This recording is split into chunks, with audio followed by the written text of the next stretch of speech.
So the book of Luke, chapter 15, verses 11 to 16.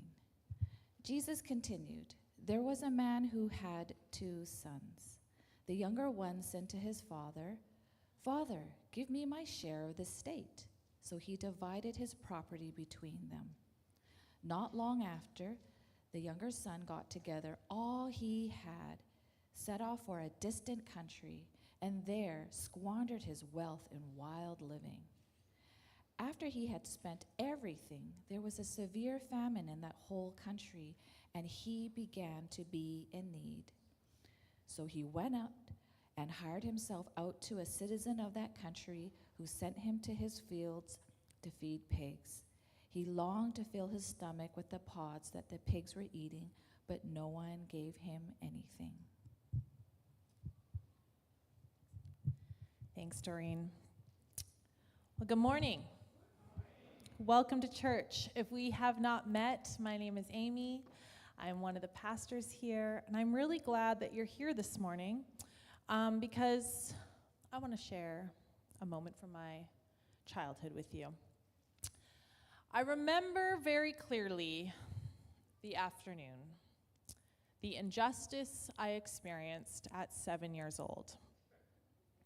I remember my mom making something for dinner that I did not like the smell of. Fish, probably. I think I said something rude about the smell of dinner, and she told me to go and clean my room. Well, that seals it. I'm leaving. I went upstairs and I grabbed the ancient Mary Poppins dress-up bag I had, and I started packing. Just the essentials, though. I used my Mary Poppins bag, and I grabbed all the important things, such as my alphabet keyboard, and I pushed it into my old bag, being mindful not to break my very special tea set I had also included as my essential goods. I had it with this house, the rules, the fish for dinner. I had a burning desire to leave, and no one was going to stop me. I knew I was going to strike out on my own and build myself a better life. What did I mean? I don't know what that means. I don't know, but it was certainly going to be better than this existence.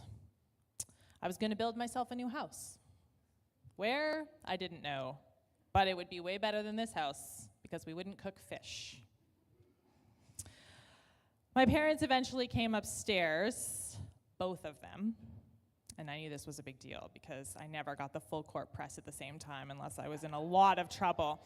They asked me what I was doing, and I informed them I'm running away. Suddenly, it began to dawn on me, would I need money?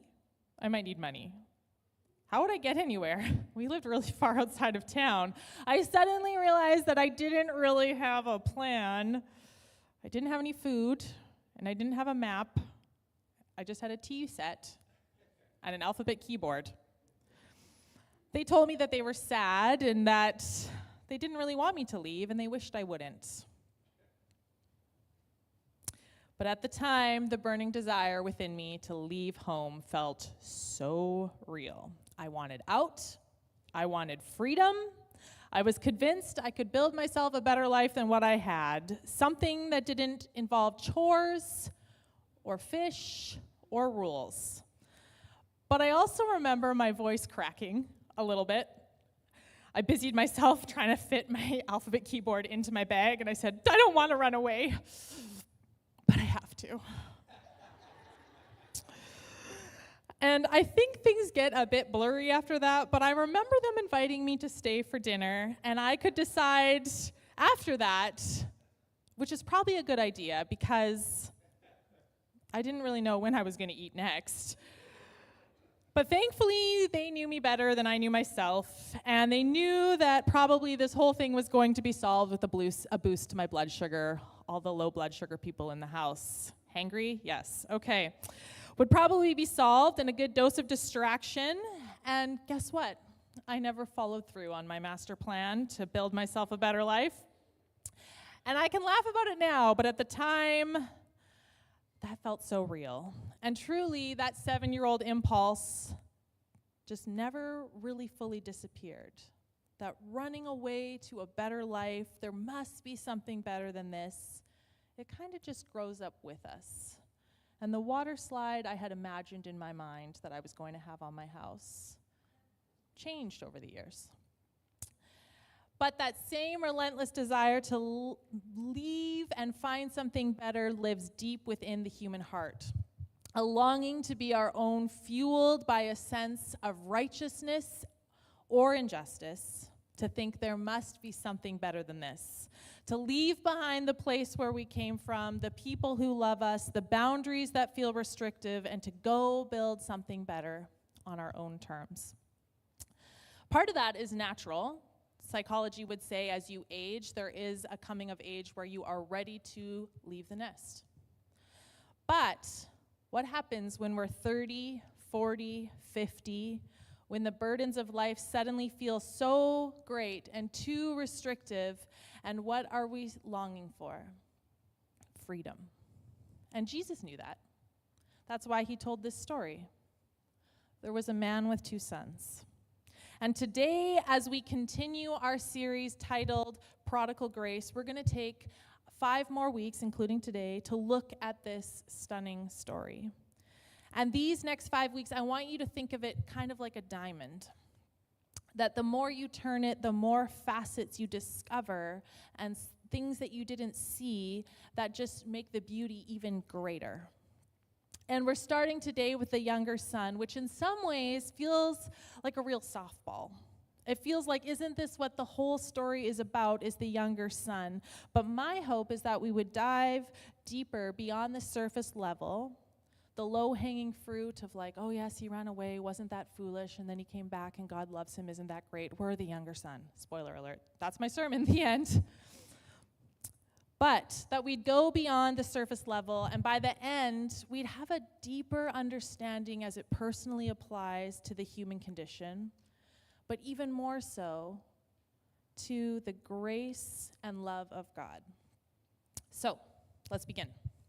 Let's start here with the acquisition of liberation, which doesn't have anything to do with my message. It just felt like a lot of big words that would sound really good together. Just kidding. Here we are. A son comes to his father, and he asks for an advancement on his inheritance. Now, for us, this kind of feels like, okay, rude, but okay.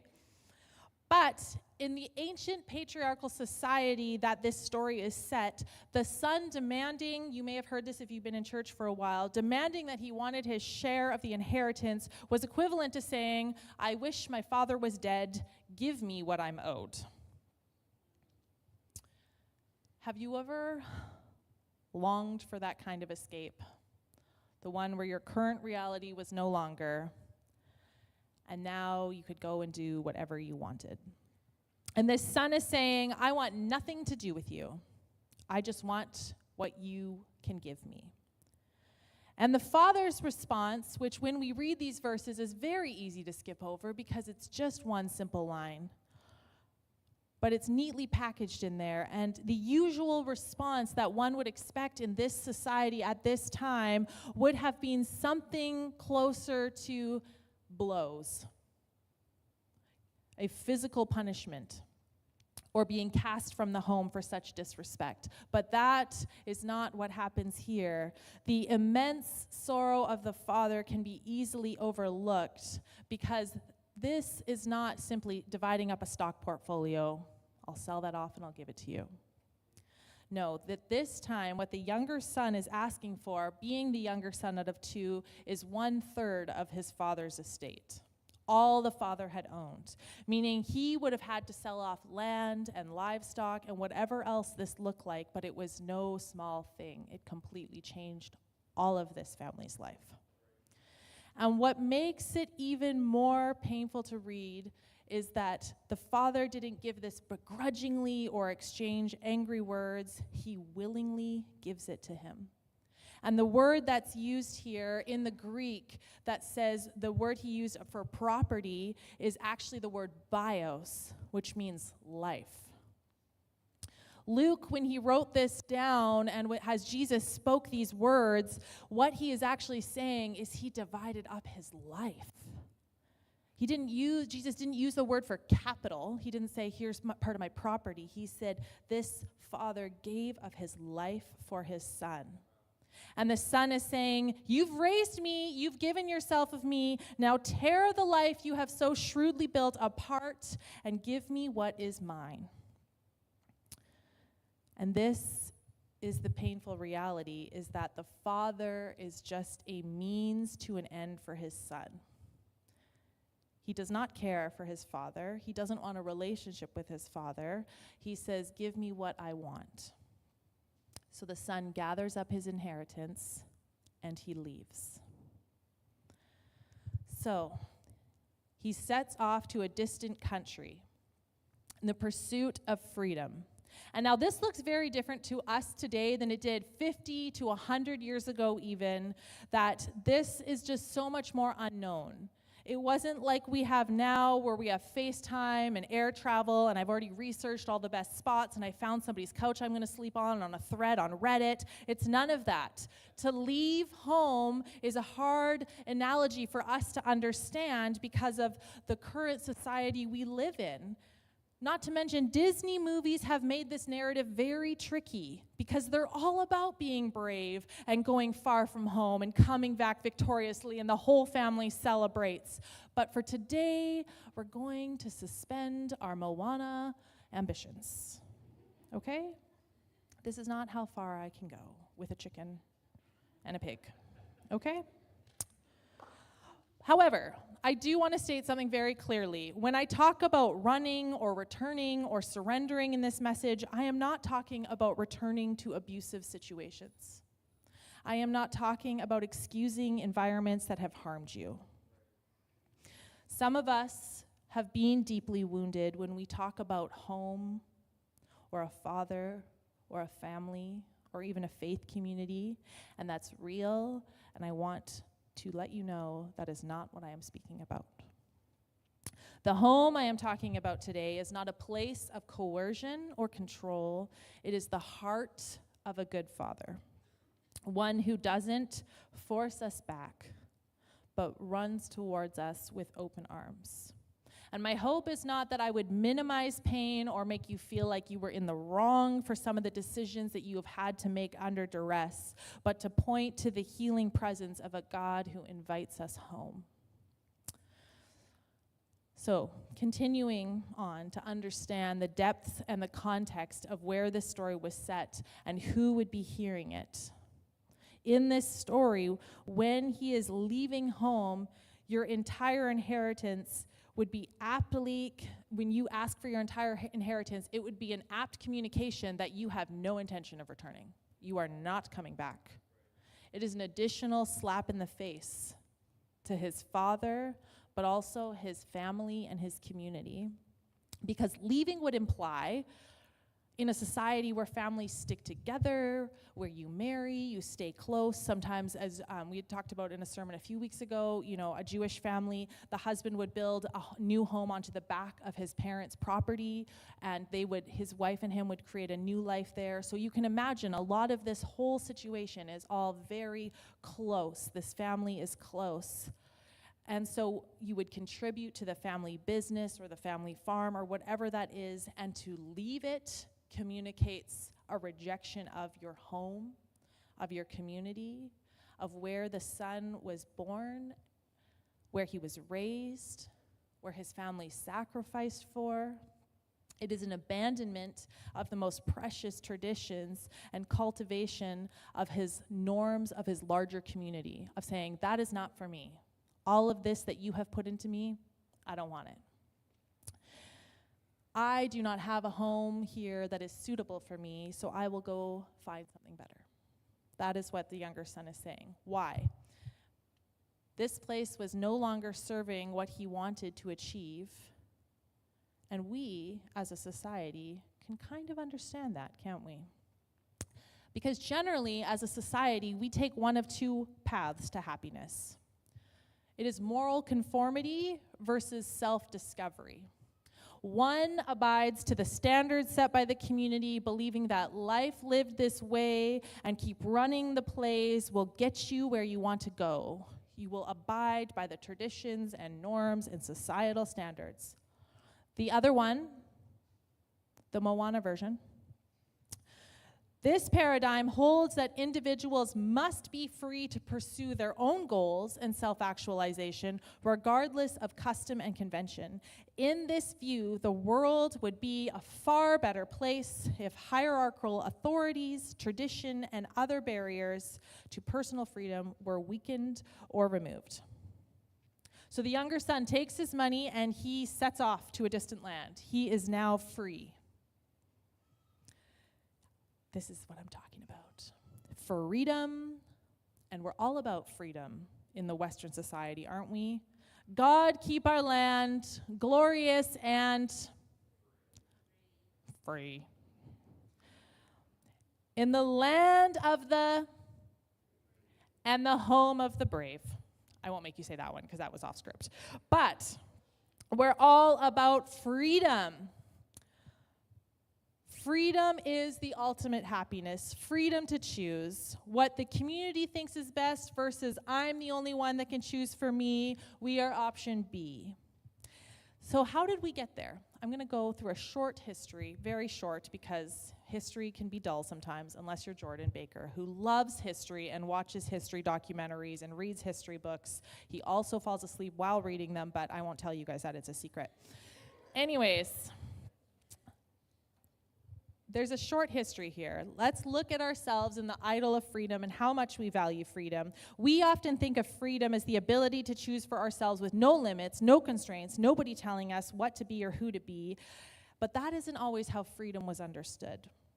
You could say our modern obsession with freedom was born in the Enlightenment. Thinkers like Rousseau and Kant began to define freedom as the right to self-rule, to be autonomous, free from external constraints like tradition and religion or family. If your dad was a blacksmith and his dad was a blacksmith, you don't have to be a blacksmith. You could be a TikTok influencer. Which actually came from a place of fatigue from the Protestant and Catholic churches continuously warring back and forth about how to live and how to be and who to be and what you needed to do. It was this back and forth, and people were like, oh, give it a rest already, which is probably exactly what they said, even though it was probably in German. But in the Christian tradition, freedom was never about cutting ties. It was about being rightly connected. You were free when you lived in loving harmony with God, with others, and even with your own design. Freedom was not about escaping limits. It was about embracing the right ones. It was about belonging. There was a basis for popular thinkers at the time, such as John Locke, not from Lost, the show, in case you don't know what I'm talking about, and Hugo Grotius. They both theorized that society was not based specifically off one church or denomination, but rather the moral and ethical underpinnings of faith and freedom as children of God. And as such, coming together from different backgrounds in a consent to govern together for mutual benefit. Put that in your pocket, mutual benefit. But living out their religious differences how they saw fit. So you could be Catholic, you could be Protestant, but ultimately we are trusting that the system that we would all be believers in one God and one faith, and that is what is holding the moorings. The ethic became the ethic of freedom, and mutual benefit. But over time, this began to change, as all things do. As we move throughout history, we see gravest acts of heinousness and manipulation of the spiritual principles that girded all this together. From colonial gains as Europeans came over to what is now known as North America, not to mention further into the 20th century, when we talk about Nazism and Stalinism, we have these places where people have taken an understanding and distorted it for human gain. And so what this created in people was a sense of nervousness, a sense of hesitation against church, against anything that was considered absolute truth. It was considered authoritative. It was considered suspect. It was considered harmful. And so we began a shift. We feared to say anything was a universal truth that might be oppressive or unloving. We stopped asking what is good and started asking, what do I want? So there's always a pendulum effect in culture that we go from one extreme to the other. It happens all the time. And if you live in our society today, I can tell you that there's been a few pendulums throughout the years. But one of them was that the church ruled all things, and as it goes, it began to get distorted. And so people said, I don't want anything that somebody is going to tell me exactly what is specifically right and true. I want to decide what is right and true for me. And voila. This is the birthplace of postmodernism, which, if I was try to put the ocean in a shot glass, postmodernism is the idea that there's no foundational truth, only individual truths. So we've gone from one absolute truth that would govern the foundations of society to whatever you think is true is good for you. Freedom is the ultimate value in our culture, and today, as Timothy Keller says, today, as a culture, we believe freedom is the highest good, that becoming free is the only heroic story we have left, and that giving individuals freedom is the main role of any institution and of society itself. We could say the baseline cultural narrative in our Western culture, we could say it is the baseline cultural narrative in our Western culture. It has always been important, but now it is ultimately important. It is the one truth that relativizes all other doctrines and beliefs, meaning we live in an age of free-range truth. Your freedom is based off of your idea of truth. So what you believe is the path to freedom is the path to freedom. Your values are established by you and you alone, which in some ways sounds really good. In some ways, the idea of like, well, if it's my truth, if it's how I want to live, if this is what's going to bring me freedom and happiness, what's the matter with that? And on the surface level, I say, actually, that doesn't sound so bad, does it? However, there comes a point when freedom becomes a cage. So, the illusion of autonomy. I want to talk about a couple of things here. Similarly to the younger son who wants to define life in his own terms, give me my share, this is the modern dream. That we would have no constraints, no accountability, no needs. You often hear people start working some kind of a job and they're like, it's perfect. I work when I want to work. I don't work. I have time to do all these things. I can do whatever I want. And we're like, oh man, that is the life. There is no constraints upon your life. The idea that all we need is ourselves, and whatever we deem to put our security in, that is what is most important. We would be limiting ourselves if we did things that were contradictory to what we ultimately want. We are putting limits on ourselves. But the issue of this pursuit of freedom promises everything. You just pursue what's right for you, but gives little guidance on how to actually live. An English literary theorist, Terry Eagleton, says, freedom demands closure. We want to land somewhere with our freedom. It cannot be our highest and only value. We must use freedom of choice to do something. But our culture is mortally afraid of saying what that should be or where we should land. Why? Because we fear that if we tell people, you ought to be doing this, it will curtail people's freedoms, so we just drift. So here's 3 quick problems with total freedom. Are you still awake? I know this was super philosophical. We're getting much more practical here. Okay, don't worry. Okay, here we go. I got permission. We weren't designed for total freedom. Number 1, the sentiment of total and unreserved freedom and autonomy is unnatural to the human design. In its most vivid form, for the earliest of age, we were raised by other people. And later in life, we become reliant on who? Other people. Same goes if you've ever experienced a season of illness. Sure, there is periods of time in your life where you might say, I don't need anybody, I am good as can be, but there is a natural beginning and ending of life that requires the help of others. And I think you probably could argue there's a few points in between that other people are actually pretty important in your life. There might be a season where you can feel like you are completely independent and need nobody, but as John Donne said, no man is an island. We were not built to live in absolute isolation. We as humanity were designed to live in relationship with others, designed to live in family. That's true. Just as to live under a heavy weight of heavy cultural or religious or family expectations, the other side of the coin is to live with absolutely no ties infringing upon our freedoms. It is its most extreme form that would also set us up for suffering and hardship.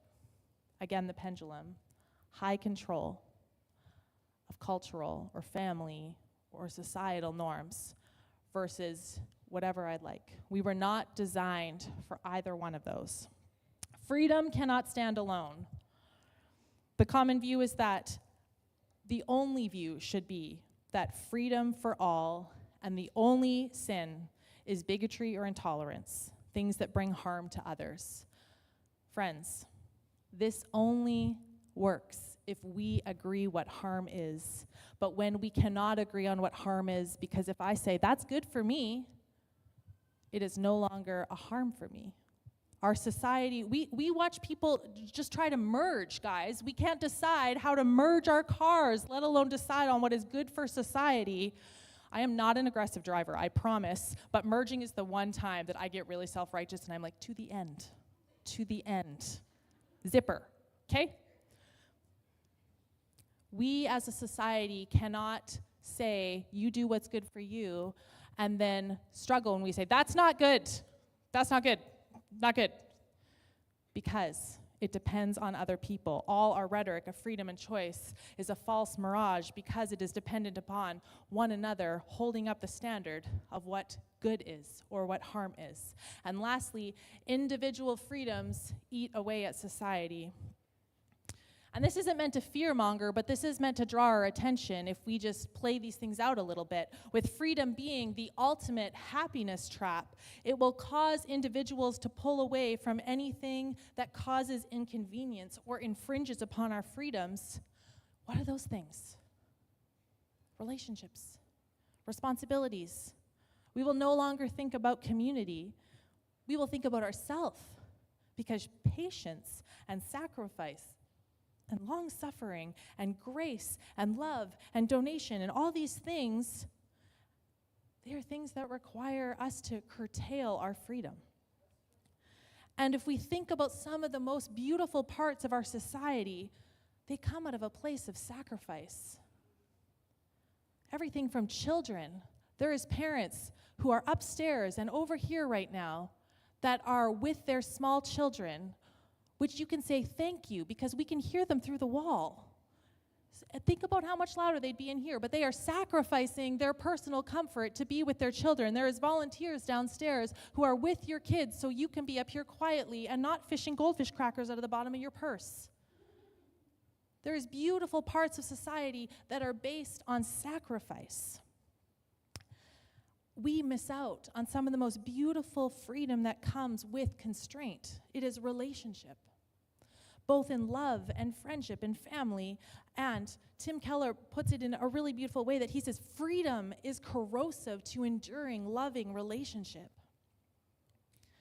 We say this to my kids all the time, in order to say yes to one thing, it means no to another. When you say your marriage vows and you say forsaking all others, it means that this person is my priority. This person comes before the other things in my life. This person comes before when I make that consideration about a financial decision. Is this something I want to do, or is this something that's best for our family? I change course because of my love for Jordan. If I wanted to have 4 extra boyfriends, which I don't, 1 is plenty, thank you very much. You should see his hair care routine, it's a lot. But I say no to these other things because I've said yes to this. Our current society feels like these kinds of things are limiting, and we forsake love for the sake of freedom, freedom has become our largest, ultimate, non-negotiable. This sounds really extreme, and perhaps you'd say it's fear-mongering. It's really not meant to. My intention is to continue to help us understand when we animate complete, unbridled freedom, there are implications. And for this young son, unbridled, unencumbered, holding on to all he needs, picking it up back in verse 13, he squandered all he had on wild living. And now he comes to a place where he has to try and make ends meet. He finds himself in a place of oppression. The freedom that he thought he had has now caged him into a life he never wanted. Friends, we are a culture that is often caged in by our own freedom. A trail of broken relationships, untethered and unknown. Are we better off? Have we found happiness or fulfillment in that one drink that turned into so many drinks that now you can think about nothing but drinking? But freedom is a real thing, and real freedom is important. And in church is often seen as the antithesis. It's either God's way or my way. But there's two different kinds of freedoms. There's negative liberty, which is free from refusing any barriers or constraints on our choices. Positive liberty is freedom for using your freedom to live in a particular way. Our culture is often based off that I'm free from this, I'm free from that, I don't have to worry, I don't have to show up there. But what about I have the freedom too? We read in 1 Corinthians, it talks about love is patient, love is kind, it does not boast. We've heard this all at weddings, but it skips down and it says, now out of these three remain faith, hope, and love, but the greatest of these is love. Freedom was not the means to an end. Freedom gets us to a place of love. A loving God in his infinite love gave us free will. Right from the beginning in Genesis 2, it's the second chapter of the first book of the Bible. Adam and Eve are in perfect relationship with God. Adam and Eve are in a place where they are fully in communion. It actually says, and this is the part that really throws my kids off, they were naked and had no shame. And all my kids can focus on is the naked part. But imagine a place where you had no shame and you were naked at the same time, which is like not any of our dreams ever. We're always ashamed when we're naked on a stage. But this is what we do in our world, we can't even imagine what that looks like. We have a whole closet full of all sorts of masks and filters, and so we can show up how we should show up so we can avoid feeling any level of shame or discomfort. Because Adam and Eve are in this perfect garden, and they have a perfect relationship with God, and in slithers the serpent, who begins to make Eve question herself. Did God really say you must not eat from the garden? He questions God's will. He bends the truth and he makes her doubt. And the woman says, no, we can eat the fruit in the garden, just not that one. And he says, oh, you can eat that one. That's not a problem. This is the Amy Baker paraphrase, by the way. But if you eat from it, you're going to be like God. God is preventing you from living your best life. There is more. God just doesn't want you to have it. There's way more. So Eve eats the apple. And she gives some to Adam, and their eyes are opened. And they realized they were naked. So they sewed fig leaves together and made coverings for themselves. And later God is walking through the garden, and he says, where are you? And they are hiding. Yes, their eyes were opened. I'm going to call the keys back up. But to what? To something that they had never experienced.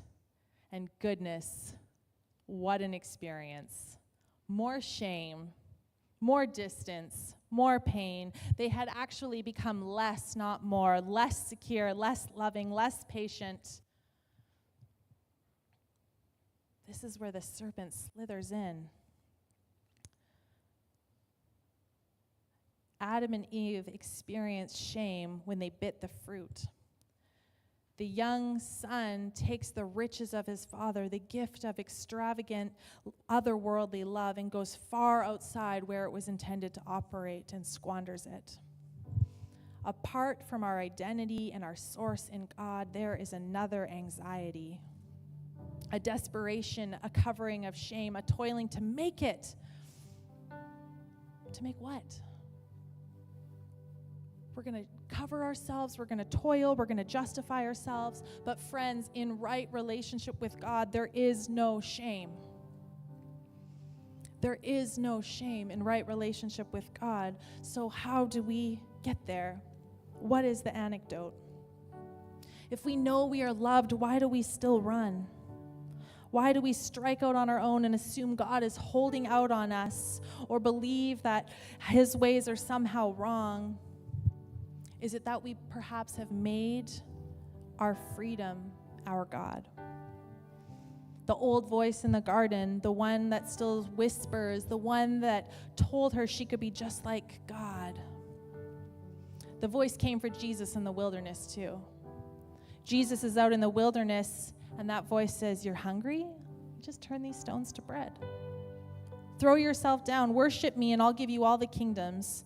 The enemy tried the same trick, luring Jesus away from the intimacy and the sustaining force, or the sustaining power of the Father. Bigger, better, why don't you make something of yourself? It's the same voice we hear all the time. It's the one that whispers, "You're not enough. I have what you need. I know what you need." It blends our hunger for love with lies. It makes us question God's goodness, the way he provides, when it says, "Oh, everybody does it." You could stretch that truth a little bit. It's going to get you to that job promotion. We could just fib a little bit. Nobody sees the conversation you're having through an app. It's not hurting anyone. I'm not physically cheating on my spouse. These are the things that it says, I actually have this momentary fulfillment I'm gonna give you. But what does Scripture tell us? Jesus says, remain in me. Remain in me, and I will provide. Just like the vine, I am the true vine, and he will continue to nourish us. He will continue to produce fruit in our lives. Friends, the church is not immune. And when I say the church, I don't mean Forest City, I mean the church. We are people who continue to gather up the inheritance and the goodness of God. And we say, that's actually where I'm going to find it. And we take it and we run with it. But you know what's so beautiful? Henry Nouwen says, leaving home is much more than a historical event. It is a denial of the spiritual reality that I belong to God with every part of my being. Leaving home means living as though I do not yet have a home and I'm looking far and wide. But Scripture says, remain in me. That is where the real freedom is. Friends, it's like Timothy Keller puts it this way, it's like a sailboat. A sailboat is free to go wherever it wants to go, but when it works with the wind, when it's used as it's intended, that's when it sails far, sails gracefully. It is working within the constraints of freedom that it was designed. So to say, yes, I choose restraint. I choose to follow Jesus, to stay connected to the vine. I choose a life built on integrity, to love when it's inconvenient, to model a sacrificial love like Jesus showed us. And when I fail, I will remember, and this is what is key, because you could leave today and this is not where I want you to take this, is that you are anything other than loved. Nouwen says, I am the prodigal son. Every time I search for unconditional love where it cannot be found. But faith is the radical trust that home has always been there, and that I am beloved even when I am a long way off. The Father runs to meet his Son when he returns home. That is the kind of freedom the cross has brought us, not the kind that sends us endlessly searching, but the kind that says, maybe you've wandered off too far, maybe you've wondered if home is still even there, but hear the Father's words. He says, everything I have is yours. Come home. You can stop running. You can come home. The Father's arms are open again and again when we choose ourselves, when we choose to put our trust in our own way, when we say, I'm going to do it this way, and God says, I love you. You are my son. You are my daughter. And so today I want to pray. I'm going to invite the prayer team up because everybody in this room, everybody who hears these words, whether it's this week or it's on the live stream, this is not a tale of warning of don't you run off from here. But this is a tale of invitation, of the goodness and the grace of the love of the Father who says, my doors are always open, the light is always on, and you are beloved, and I would give it all to you again in a second. So, Father, today, while every person here is seated, every person here is just thinking about the goodness of the Father, the invitation of the Father. It says, my burden is easy and my yoke is light. Even when we have gone astray, even when we have gone down our own path, even when we have decided we want something different, Lord, I pray that every person here would know the freedom it is to be loved by you, that your love casts out fear, it casts out anxiety, it casts out depression. Lord, that you are the biggest and safest place for us to experience your love and full acceptance. So, Lord, today may there be a homecoming of the soul. Lord, may there be a homecoming in our spirit, that we are welcome and we are loved by you, and there would be a comfort and a joy to live into that kind of loving relationship.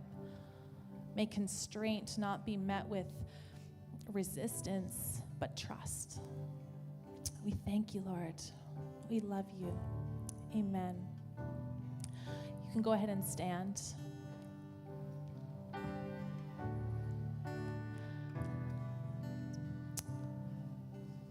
Prayer team is up here. And if you just want prayer for this or perhaps something else going on in your week, they would love to pray with you. But we're just going to sing, and I hope that you can receive today how loved you are by the Father.